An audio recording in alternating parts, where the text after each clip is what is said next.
What's going on, guys? Welcome back to episode 13 of the Blackwater Podcast. I've not made an episode in over a week now, and that's because I've spent the last little over a week in the mountains of Colorado trying to elk hunt. As you guys know from the previous episode, that I was headed up there with some buddies to do that. This episode is brought to you by Weatherby because I found a Weatherby in a pawn shop. I bought the Weatherby 300 mag. Searched my butt off, found a couple boxes of bullets that were the type of bullets that I wanted, got the gun sighted in, topped it with a Nikon so I could use my Spot On app. It shot a bull. I didn't shoot a bull. The gun shot a bull at almost 400 yards with a 185 grain burger, dropped it dead in its tracks. I think that's pretty cool, and that's why this episode is brought to you by Weatherby. This episode will be entitled, in long, Beginner's Guide to DIY Over-the-Counter Elk Hunting in Colorado. That's a long, rough way, I guess, to segue as a title into what we'll be talking about today. But, nevertheless, let's jump right into it. Step one, call everybody you know. Do everything you can online to research the actual area that you're going to, like unit, right? So we were in Unit 5. We thought we were going to Unit 5. And in that area, you've got like 5, 214, 4, 441. There's a bunch right in there, right? And go ahead and do as much research as you can on all of them, because I can guarantee you now, after going, that you will step foot in probably all of those if you happen to go to that area. But nonetheless, find out as much information as you can on the area. Call people that have been there. Ask them their experiences, what, things that you might need to look out for or pay attention to. If somebody's been before and seen elk in previous years in certain spots, figure out, if they're willing to share that information, where that spot might be. And when you think you've done enough research, take a day off and then put about 4 more days on and do about 4 more times the research that you think you did, because that's the amount of research you're going to need to be somewhat successful. I'll say to even have a chance, right? Because a lot of the information you'll get is iffy. So that would be step one. Step two would be, once you figure it out, right? We had a buddy. Let me preface this by saying none of us had ever been elk hunting in Colorado. Okay, there was 3 of us that went. Myself, a new buddy, Josh Jenkins from Louisiana, and then JJ Hayes from the Unguided group. And you guys have seen JJ and I do a few hunts. We went together on the nilgai hunt and stuff like that. Anyways, none of us had ever been up there doing this, right? So we were at ground zero. We started at ground zero. We have a buddy that is a newer guy into their Unguided group, probably one of the best elk hunters, pure elk hunters in the United States. He used to have a thing called Gnarly Horn, I believe. His name is Philip Baker. I've personally never met the guy. I talked to the guy through Facebook a few times. He was actually supposed to come on this hunting trip with us, and that was going to be kind of our saving grace. And then for some reasons he wasn't able to come, but he did drop us a single pin in an area in Unit 5 that he felt or had knowledge of there being some elk in that area. And so that was our starting point, right? A single pin. And from that point forward, I went full ham, everything I could do online, everything I could do on Onyx, using what I knew about axis deer and whitetail and how I hunt here in the States, I shouldn't say in the States, Colorado's in the States, here in Texas, on what kind of paths, our animals that I hunt take, where they bed, what are their travel routes, how close, how far are they from water, are they going to go top to bottom during these times and and bottom to top during these times. How are they going to get from that peak to that valley? Just so on and so forth, to the point that I had a whole bunch of spots labeled on this map. Just like I talked to you guys, of course, there wasn't a handful of y'all that watched it, but when I did the episode a couple weeks ago on is e-scouting important, and I said over label your map. That's what I did for this elk hunting trip. I over labeled my map, so that when I got on Onyx, and if you guys, Onyx gives me nothing, right? Okay, the unguided guys, they have a deal with Onyx. I'm a nobody. Onyx gives me nothing, but I've used every mapping system that's out there, right? Paid for them with my own money and used every mapping system that's out there. Onyx is above and beyond the best one I've found yet. There's a lot of things on Onyx they could do better, right? If I was able to sit down with the Onyx guys and talk to them, the number one thing I would do was to say, hey, look, on every one of these trails out there in Colorado, there's a sign on them that says that you can take trucks or Jeeps or side-by-sides or four-wheelers or horses or snowmobiles, or you have to walk. And it labels it right on there, what you can and cannot take on there. And on the Onyx map, it doesn't label it, right? So further into this story, I'll go ahead and tell you, don't trust every single line on that map to be something that's accessible, right? Because a lot of them are just closed for random occurrences throughout the year. Some of them are closed all summer. Some of them are closed all winter. We didn't know that until you drive up to the sign that says, guess what? You can't go through here, when there's elk over there and it's a perfect road to go down, and you're either going to have to walk 12 miles or you could drive down there with ease, but no, it's closed off. Or you find a route that on the map is perfect to get to where you've glassed some elk from, and you drive all the way around there and you realize that road is not accessible for anything except for horses, snowmobiles, and walking. It's a real kick in the nads when that happens, okay? Because I'm telling you, it's a heartbreaker. So if I had the ability to sit down with the Onyx guys, I would say, hey, in a mapping system this good, there's got to be a way that we can label these roads to tell people that you can take a side-by-side down it, or you have to have a horse to go down it, or whatever. Because when you're, let's just say from the time I left here till the time I got back, I put 2,800 miles on this truck.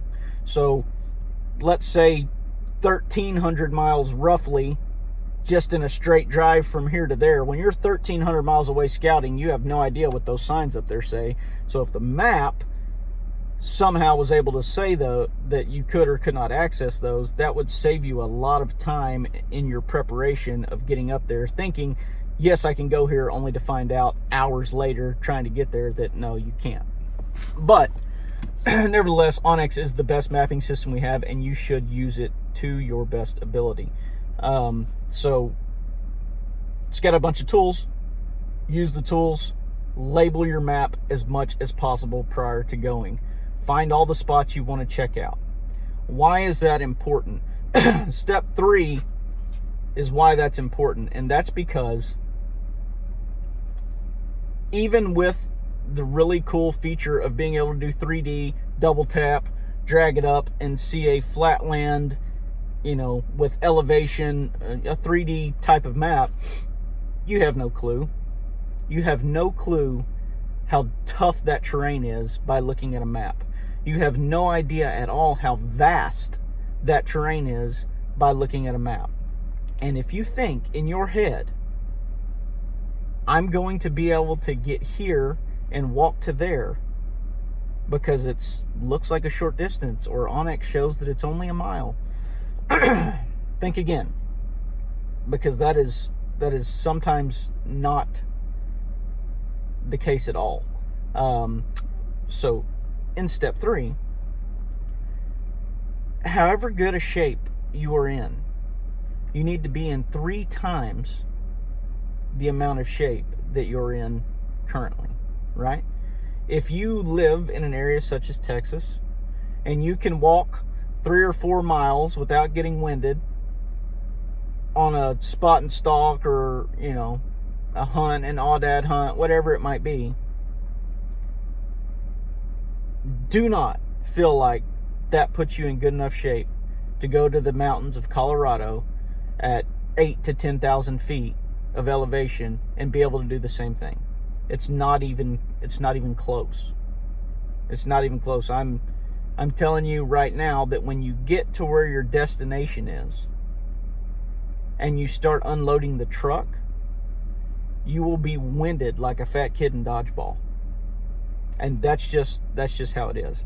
So step 3 would be, to just push yourself to the absolute maximum limit that you can think of to get into shape, because that's the kind of shape that you will need to be in. And if there's any way possible, grow your legs a little bit longer, because I'm 5'10", don't have very long legs, and it is a nightmare as a not tall person to be able to walk over deadfall,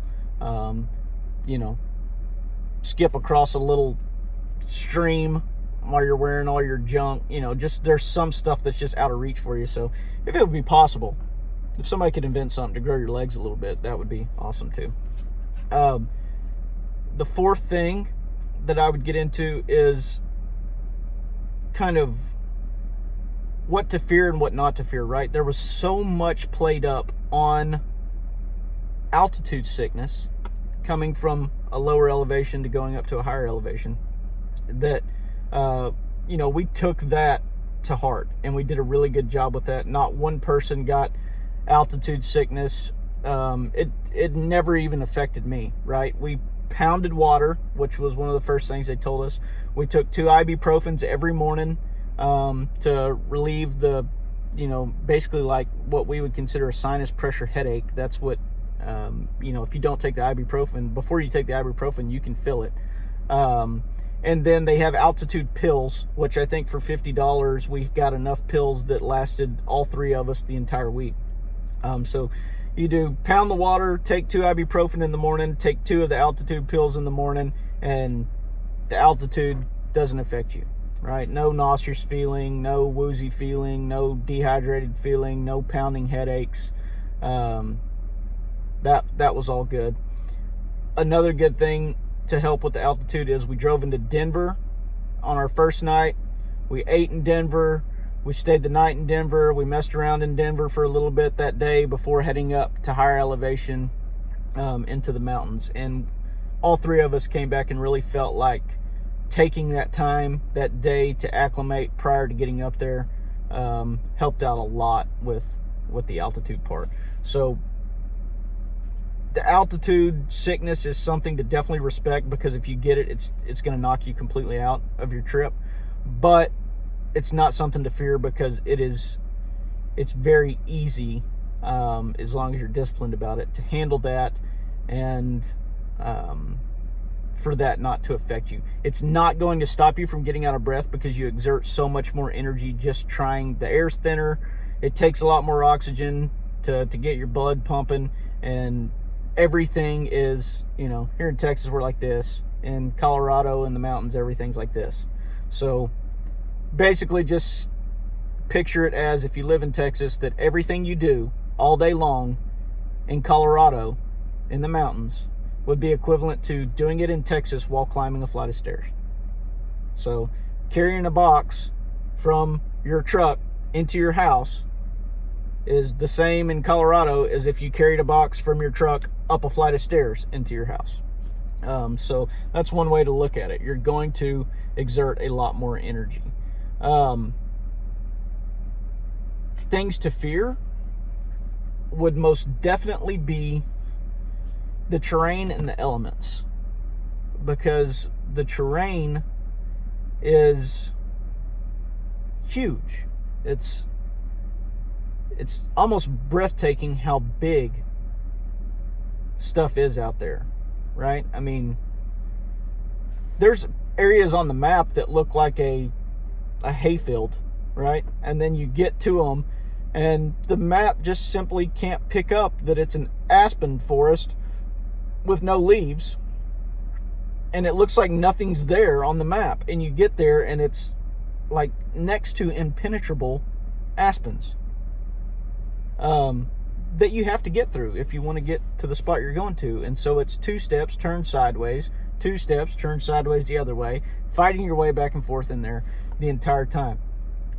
When you get to a group of rocks, right? It's not like you got to a group of rocks that you just walk around. It's a group of rocks that you have to decide how you're going to carefully take your steps up and over those to keep on going. And it's not something you just,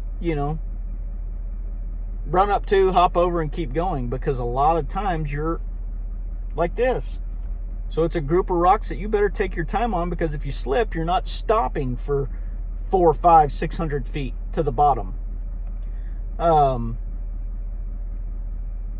Anything that happens out there, having a satellite phone is an awesome deal because you can communicate. But from a safety standpoint, having a satellite phone in some of the areas we were in does a real good job for letting somebody know, hey, probably going to die. Does absolutely nothing for allowing you to be rescued, per se, because the only way to get you out of some of those areas is with a helicopter, right? There's nobody that's going to be able to go, oh, hey, look, so-and-so fell off down here. We got to ride over there and get them. There's no way to ride over there and get you. So you have to be extremely smart and cautious about how you work that terrain. When it comes to the elements, when we got there to the actual forest that we were hunting in, we were hunting the Route National Forest, I believe how you say it, ROUTT. We got there. There was snow up on the very tip-top caps of the mountain. Dry everywhere else. Complete and total fire ban. They weren't even letting the people staying in tents have fires. Not really muddy at all. Pretty much just dirt roads with rocks in them and stuff like that. Easy traveling, right? You could drive anywhere you wanted to that had an access road that allowed your type of vehicle on it. You could make it no problem. We drove JJ's Can-Am to the very tip top of a peak, and did some scouting up there and stuff like that, which happened to be the same peak that just 3 days later, that same Can-Am, while trying to turn around up there, slid down a hill 30 feet, and the entire next day was spent going to town to try to get equipment and people to help pull that thing out of there, because with about 10 feet to go, that Can-Am would never be seen or heard of again. And so the elements out there change like that, right? We went from sunny, beautiful, cool but not cold weather, just a nice experience, to seeing some snow flurries, to waking up the next day and it being stupid cold, right? Like 12 degrees, 25 to 30 mile an hour winds with gusts up to 40. After a certain elevation, you could only see for like 10 seconds at a time, because it was just a solid whiteout, and then boom, there would be a peak of sunshine and you could see for 10, 15 seconds, and then boom, it was gone again. And so it's not like you're playing it out in your head where you see this pretty postcard snowy picture and you see all these animals out there and these pretty trees that look like Christmas trees. No, it's like dark, gloomy, solid white gray nothingness that you can see nothing out of. A small peak of scenery for 10 to 15 seconds, and then nothing again. If you do not have, we talked about this multiple times, if you do not have a map, and going back to the Onyx, download, so that all your maps work offline, download every offline map of that area you can prior to getting up there. Because if you do not have a map that you can track where you're at, once you get over that elevation that whites out, you would walk in circles until you died out there. You're not going to, if the conditions are equal to the conditions we were in, you're not going to walk in there, do whatever you want to do, and then follow your footprints back out, because your footprints are gone. The wind and snow cover up everything. You have no idea other than, you know, possibly when the sun comes out, knowing which way's up and which way's down, or because you're having to climb, knowing that that's up and the other direction's down.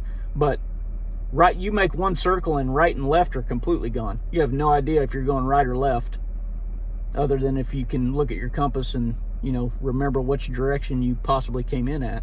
But without that offline map, you were in a world of hurt. So elements, conditions,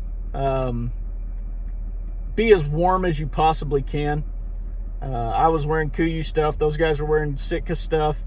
If you're going to do a hunt third season like we did, lots of layers, and take the absolute warmest, buy the warmest good gear that you can buy.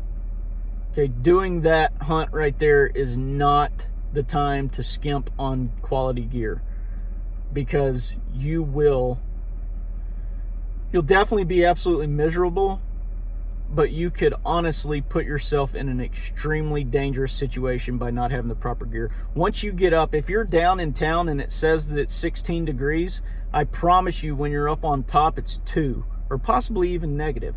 And the snow is 2 foot deeper up there than it is down in the bottom that you're driving on. So you're going to be in a world of hurt. When it comes to boots and socks and thermals, if your stuff is not top of the line, do not go participate in that. Just don't do it. I mean, either spend the money and get the best stuff that they have out there for that type of weather, or don't go do it unless you just don't care about being severely injured or dying, because there's a great chance for that if you're willing to take the chance to go get the elk.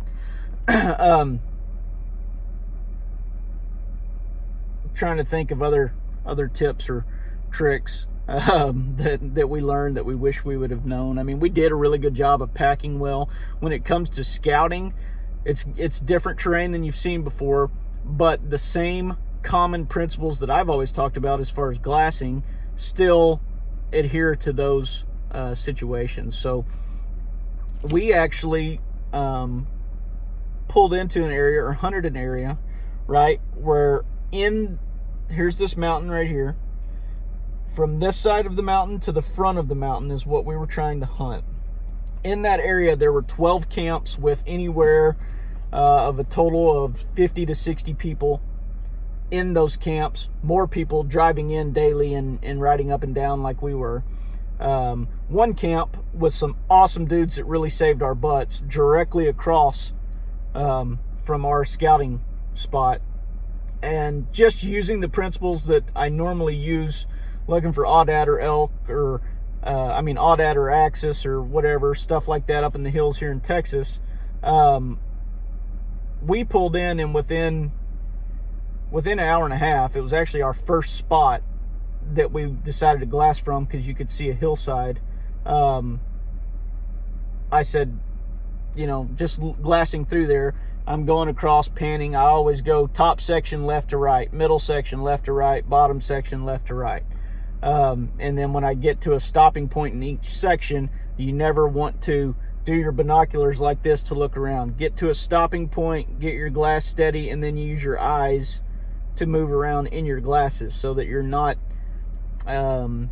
moving your different parameters. You're just moving your focal point of what you're looking at, and that'll really help you distinguish between these boulders over here might look different than these boulders, and why is that outcropping different. And so that's what I did. And when I came to the middle section, or middle line, second column of my glassing, I said, that group of rocks looks different than every other group of rocks that I've seen so far. Let me really focus in on that. Oh, those rocks are tan with brownish black necks. That's elk. And boom, there we go. We found our first herd of elk within an hour and a half. And turns out to be 7 days later, that's the same elk that we were still trying to kill.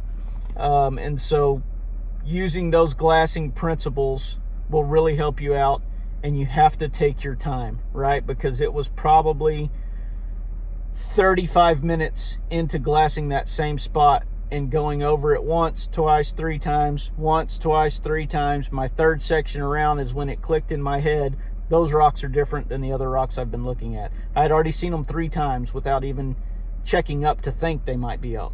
It just took me 3 times going through there to understand those rocks are different than the other rocks I've been looking at. And so that's a big deal, because if you just go out there and glass, like if you see a hillside and go, yeah, let's glass that real quick, I promise you, unless an elk is standing out there going, hey, here I am, you're not going to see them. It's just too much crap out there for you to decipher without taking your time, slowing down, and doing it repetitively. At that point, you can find one and you can kind of build a plan from there.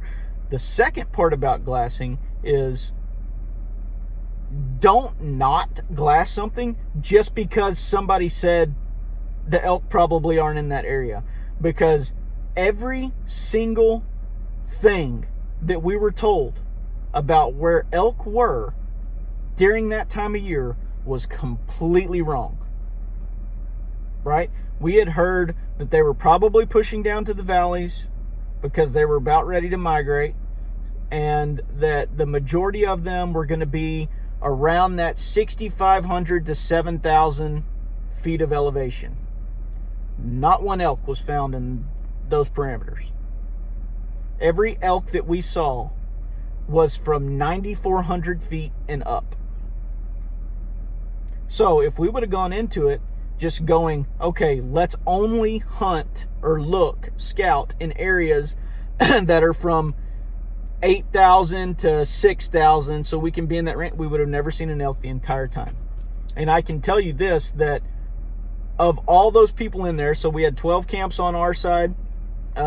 We found another 4 camps on the back side of that. Some of these camps had 32-foot trailers piled full of horses and hunters, and there was outfitters with hunters and so lots of people that were out there going around. Out of all those people, us and one other guy were the only 2 people that found and shot elk out of that area that we were hunting right there. And so it's great to pile all the advice you can get, because it's really good to check those things out. But once you find, I guess I should say prior to once you find, but look at everything, and once you find elk, start really focusing in that range, because then you're able to find, we found those. Once we found that, on another section, we found more at that level, a herd of probably 25 at that level, and then went around the corner, and on private, right outside of public land, we found 2 legal bulls coming down the hillside at the same level that we were looking at them for. And so once you find them, then you're able to really hone in on those areas. Lastly, I guess I should say, is as far as shooting equipment or equipment to get from point A to point B, right? Because it all boils down to, once you find them, how do you get to them? Okay? My advice is, if you find them in an area, we saw that they kind of stay in that area. They're really not going anywhere. They're probably there because there's pressure in every other area, and they're just stuck in that hole. You have to be able to get to them. And the only way you can do it, depending on how far they are, is to leave them there overnight, come back super early the next day, start your trek, get in there, get the job done, and get back out.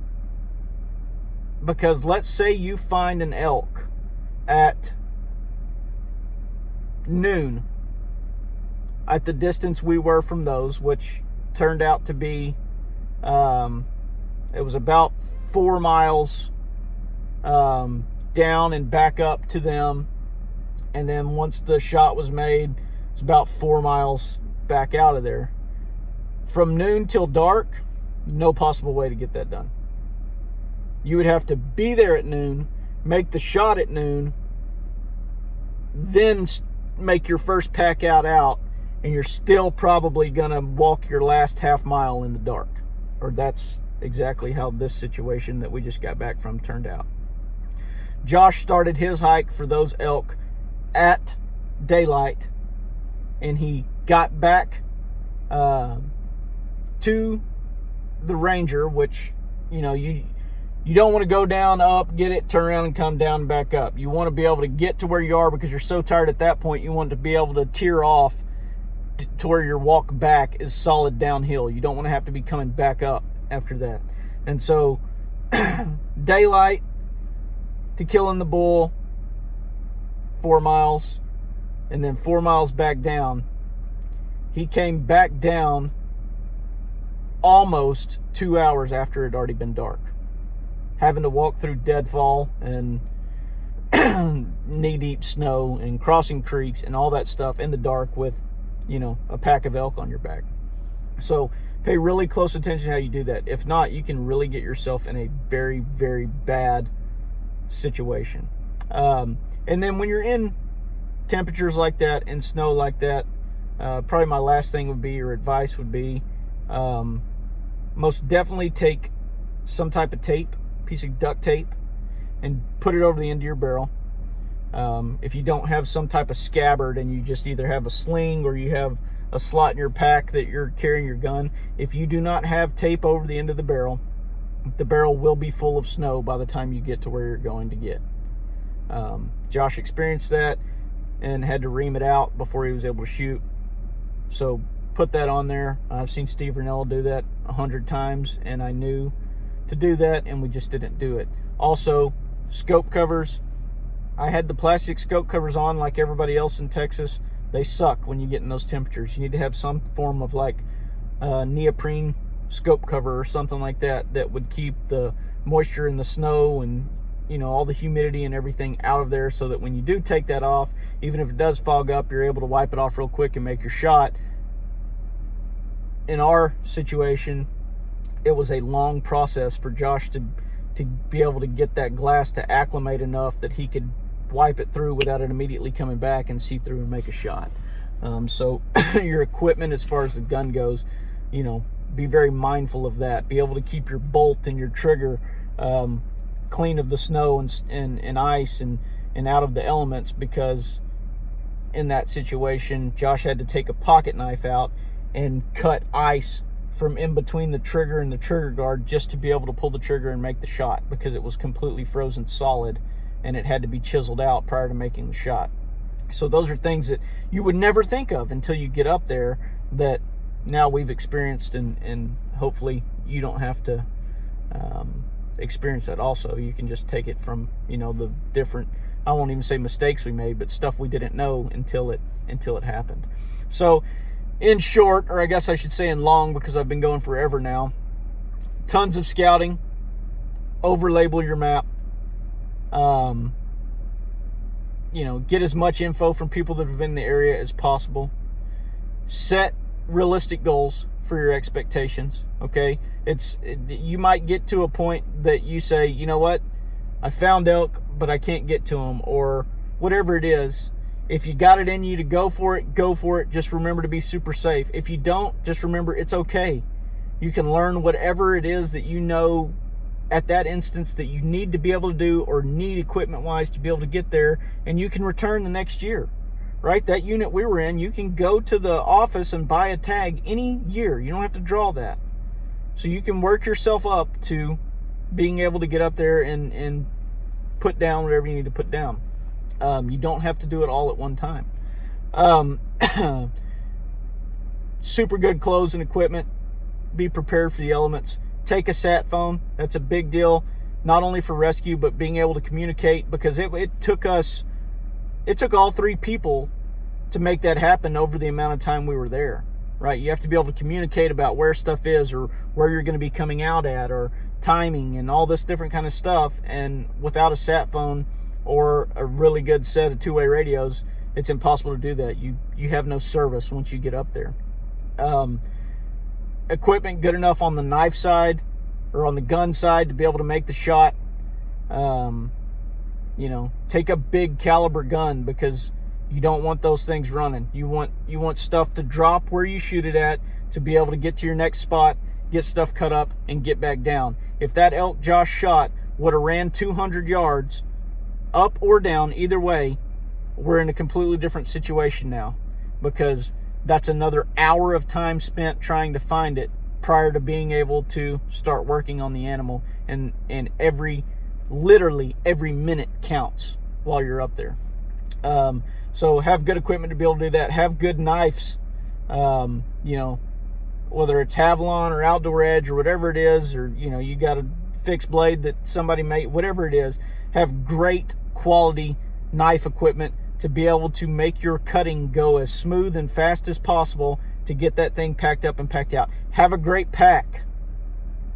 If you do not have a really good pack that cinches up super tight around your belly and has great shoulder straps, lots of room, extra clips that you can secure heavy weight, you will be miserable. It will absolutely crush your hips and crush your shoulders. You have to have a good quality frame pack, get all that stuff in it, cinch it down as tight as possible, and that actually helps you get down the hill. If you do not have that, I'm telling you right now, you'll want to quit. It'll be miserable. There's absolutely no way you can do it. It will destroy you trying to get that out of there.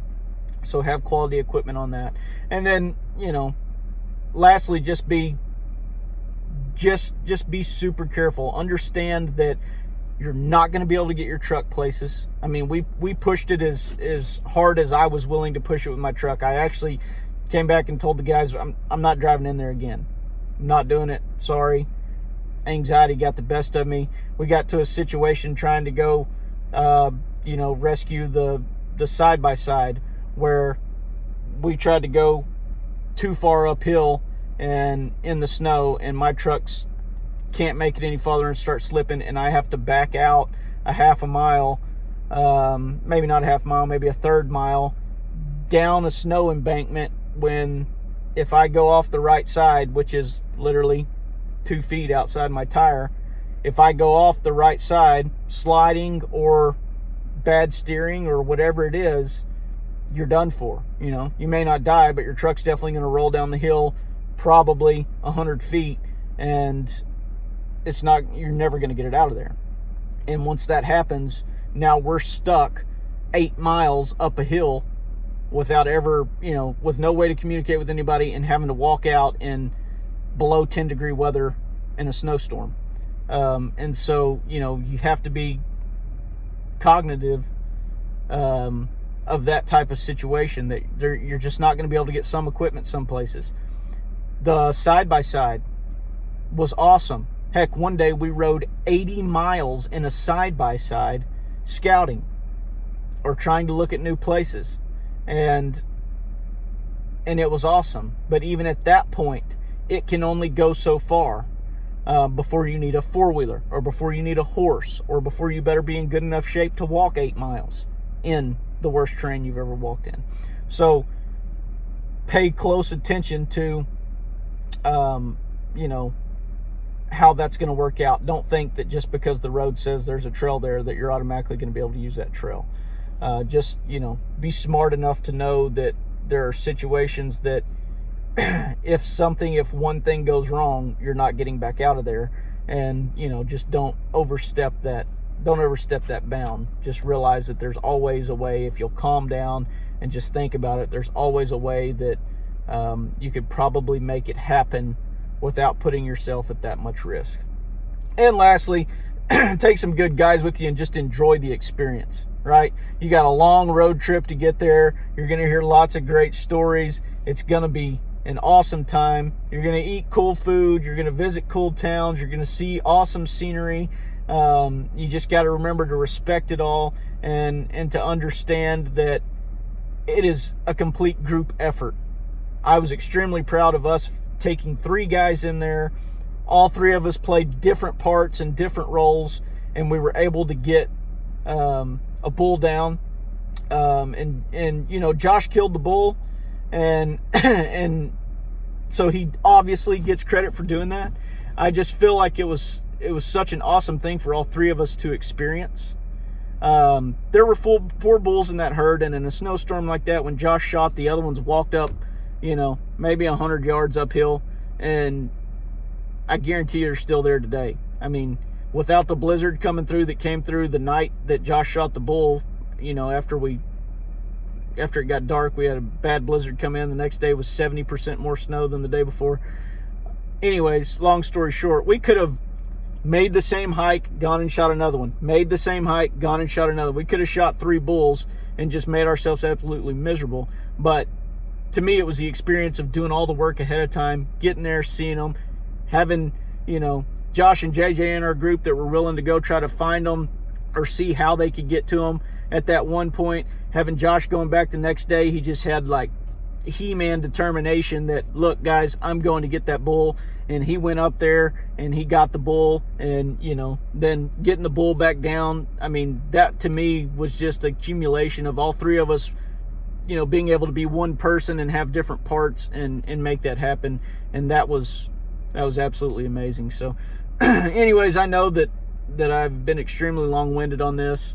I sure hope some of you guys have hung out on this and are able to watch it. I mean, it is a podcast, so it's not a short video, and I'm just trying to throw as much information at you as possible. And there's still a lot of stuff that I left out, but do your homework, talk to your people, scout really hard online, scout really hard when you get there, buy the best equipment you can possibly buy. Never skip on your equipment if you're going up there.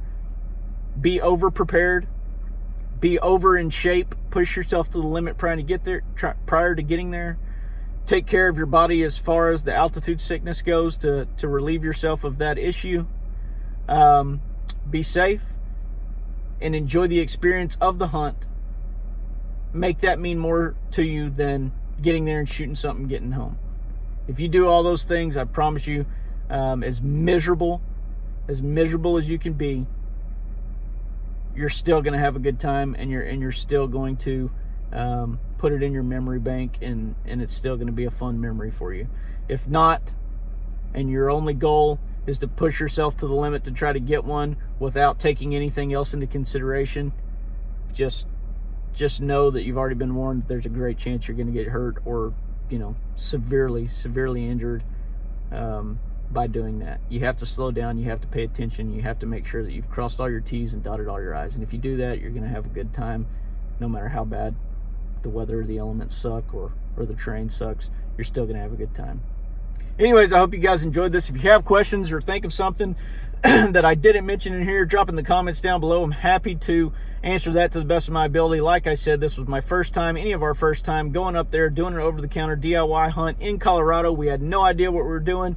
We tried to do the most homework we can. We were successful. And for that, I'm pretty proud to call those guys friends, buddies, and to have gone up there and accomplished that with them. And I hope I can help you guys out, or I hope this helps somebody out, and I hope you guys are successful too. Anyways, that's been episode 12. Check us back out here on Thursday for episode 13. I'm back in Texas now, and it's time to start looking at the whitetail again. We'll see you guys soon.